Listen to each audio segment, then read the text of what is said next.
ঘুম থেকে উঠে নদী ফেরা এলাম, নদীর পানি বাড়ার কথা। রাত ধরে বৃষ্টি হইতে, সকালেও বৃষ্টি। আসলে তো নদীর পানি আমি যেটা আইডিয়া করছিলাম যে নদীর পানি বাড়বো, আসলে নদীর পানি খুব বাড়ছে। এবার বৃষ্টি শুরু হয়েছে, হারা রাতি পরে বৃষ্টি হয়েছে, সকালেও খুব বৃষ্টি। বৃষ্টির পানিতে লোকা ডুবে যাইতেছে। আমিও কিন্তু লোকের পানি মেয়েরা পানি ইস্তাছে সবাই। আমার লোকা কিন্তু খুঁজে ওইটা সবার উম্বের ডা। আমি কিন্তু বর্তমানে মধ্যে চলে না, আমি কিন্তু বর্তমানে এই বাড়িতে আইছি। মধ্যে চলে গেলে পরে যে পানি বাড়তাছে, এখন বর্তমানে যা না যাওয়াটাই ভালো। এই কারণে পানিটা দেখে যাবো। কালকে যা চাইছিলাম, কিন্তু পানিটা কমলে পরে যা নাকবো। ওই যে বাড়িটা ভালো করে দেখা যায় না, দেন কত দূর বাড়ি। নদীর পানি আমি ঢাকাতে শুনছি যে নদীর পানি বাড়ছে, কিন্তু এরকম পানি বাড়ছে আমি আগে জানি না। কিন্তু খুব পানি বাড়ছে, এর দি মেলা পানি বাড়ছে। কম ছিল, আবার কিন্তু পানি বাড়তেছে। এই বস্তাগুলো কাঁচাতে ফেলানোর দরকার ছিল। কাঁচা যখন ভাঙবো তখন একলাই জায়গা মতো বস্তাগুলো একলাই ফিরে যাবো। যাই হোক, তাই ভালো হয়েছে, না ফেলাইতে ভালো হয়েছে। যখন ভাঙবো তখন একলাই তো নদী মধ্যেই পড়বো, নদী মধ্যেই ফেলান রাখবো। এই কাঁচা থেকে কিন্তু কাঙ্গুর পুরান বাড়ি বেশি দূরে নাই, ধ্যান এই যে বাড়ি আর এই যে নদী বেশি দূর কিন্তু কাক পাস না। আপনারা কোন ডন গুণ, এই যে ডন কিন্তু এই বাড়ি থুয়ে গেছিলাম আমি ঢাকা। চোরের মধ্যে তো গাছে অভাব নাই। এখন এই বাড়ি নিয়েছি, গরুগুলো কি খেলে খের দিয়ে ফুসায় না, এরা মনে করেন যে খের বালা করে খাওয়াচ্ছে না। চোরের মধ্যে আগলা ঘাস পায়, খের মনে করেন যে বেশি খাবারই যায় না। পানি কমলে দুই একদিনের মধ্যে গরু পার করে আবার নিয়ে যামগা, উনু গাছে অভাব নাই, একদম খালি পেট ভরে।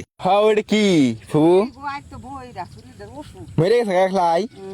ইয়া আল্লাহ হেস, এটা কি পালছিলেন আপনি নাকি হিলে কামড় মারছে নু?